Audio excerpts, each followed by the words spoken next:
Hey, Coach Kevin here. This is going to be a whiteboard series on shoulder stability. So we've got 3 phases of progression, and this is going to be great for anyone who's in a throwing sport or who swims. That constant rotation of the shoulders causes a lot of aggravation, and you need the muscles that are going to hold it in place so that it's not moving around, potentially causing injuries from that overuse.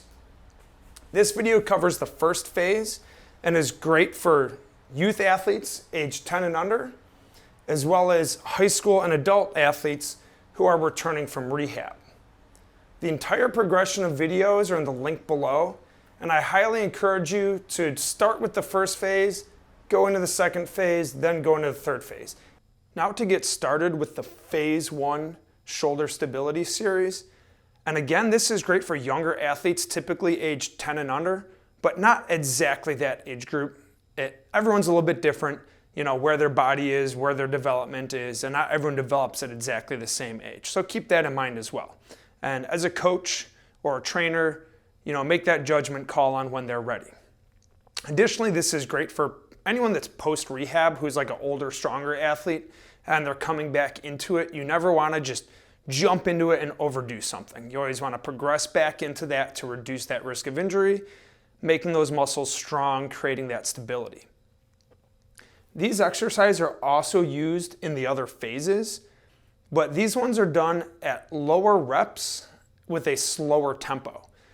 Now, all the shoulder stability exercises should be done slowly, but in particular, when you're first getting started, you want to go extra slow and learn those movements. When you move slowly, you learn the movement faster. So I like the saying, slower is faster when you're learning new movement patterns. The first one is reverse flies. And you're going to have them do 5 reverse flies. And this is more to activate and warm up the muscles. They're going to hold the band out in front of them. And then they're just going to take their arms and bring it to a T position. And then bring the band back in front. Typically, these exercises are done with yellow or pink bands. And phase 1, you're definitely going to use the yellow ones. And once your athletes are into phase 3 and they're becoming very strong at phase 3, then they'll progress into pink bands with most of the exercises, if not all of them. The other one is going to be an arm pull down. And this one, not every athlete's going to be flexible enough to do. The arms go up and then you pull them down, and you want to make sure they go behind your head into this position with the band behind your neck. And then from there you go back up and you come back down. And this is just going to open up those shoulders, loosen up the fronts of them, as well as activating those muscles that pull the shoulders back, packing their shoulders. The next exercise is 10 external rotations. This is a very common exercise. It's a staple for many coaches and many trainers to have their athletes go through. So the way you're going to hold on to the band is with your fingers in your hand. And this works great for the shoulder stability exercises. You don't really need the handle.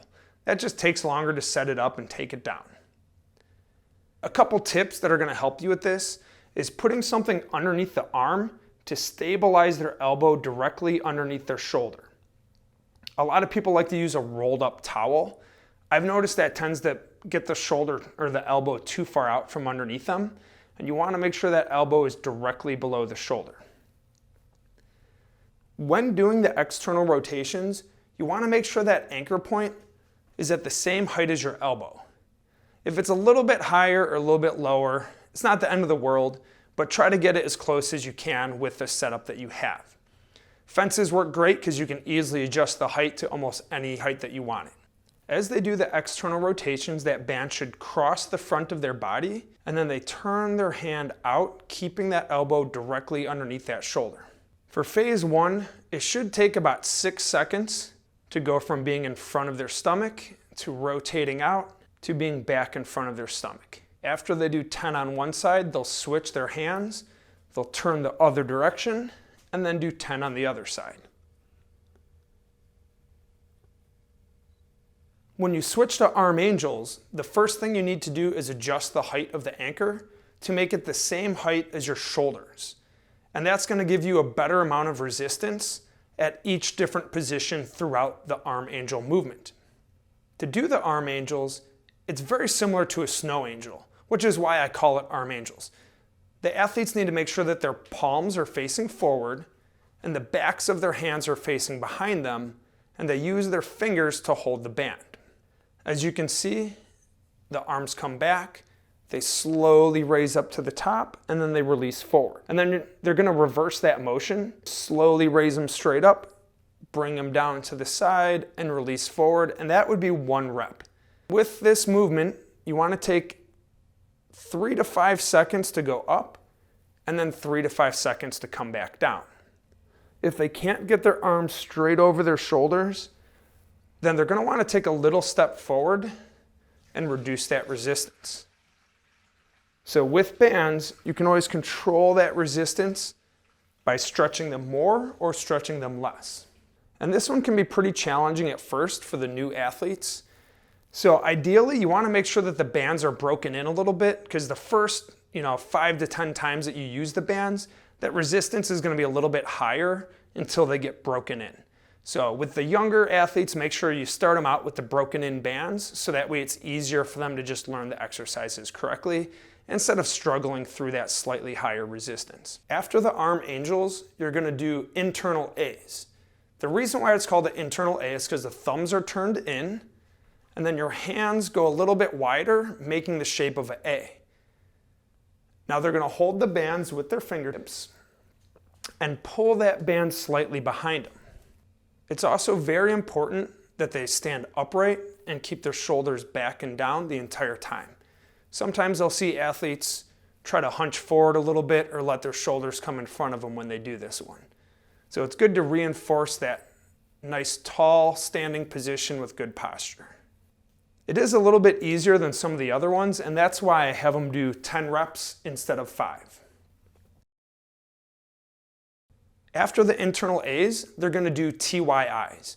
This is another common exercise that a lot of physical therapists, coaches, trainers, they use on a regular basis because it hits those muscles in 3 different positions, really helping to strengthen up those muscles that pull their shoulders back and give them that good posture.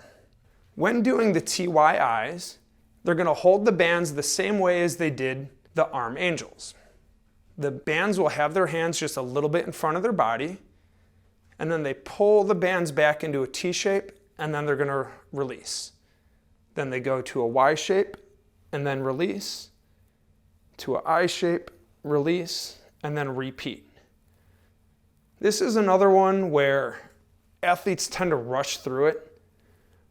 So slow and controlled for each position and repeating through. And they're gonna do 5 total. And once that's done, all those muscles are warmed up, activated, and they should feel a little bit sore, but not something that they struggle through. When they go slow, this helps create better body and muscle awareness by feeling that resistance and feeling the muscle soreness just a little bit as they go through the motion. And being able to associate that slight soreness in that muscle to that movement allows them to better understand the muscles that are being used to create those movements, and just helps them with better overall body awareness. As mentioned before, the loop bands with the right accessories make for a super versatile way of training your athletes. Because it's a loop, it can easily go in your hand, it can go around your foot, it can attach to other secure objects. Instead of just having a clip where then you're very limited on the different types of exercises you can do. And that way, they can do training for all of their muscles, strengthen all of their muscle groups, and get them just progressing forward to that elite level of fitness. Elite athlete bands have an ideal resistance level that allows them to progress. Similar to having dumbbells that go from 5 to 7.5 to 10 to 12.5 to 15, the elite athlete bands have a much smaller increase in resistance going from one up to the next. So our yellow band to our pink band is much easier to progress through than most other brands. And then you step up from the yellow to the pink to the red, and so on. And you have an ideal resistance level that allows athletes to progress safely as they continue to challenge themselves more. Elite Athlete makes kits that come with everything they need to do the full body workouts, exercising all those different muscle groups. And we also offer team sponsorships and discount codes to make it more affordable, because I understand training a whole bunch of youth athletes, you don't have a huge budget and you need to keep it affordable but effective at the same time. So get your Elite Athlete Power Band kit today and receive 10% off plus an additional padded ankle and wrist strap using the promo code STABILITY10 at checkout in the link below. As always, if you learned something new or there's something in here that you like and you really want to share with someone else, make sure you're subscribed and you like the video and share it with anyone else you think would benefit from this. So be strong and be elite.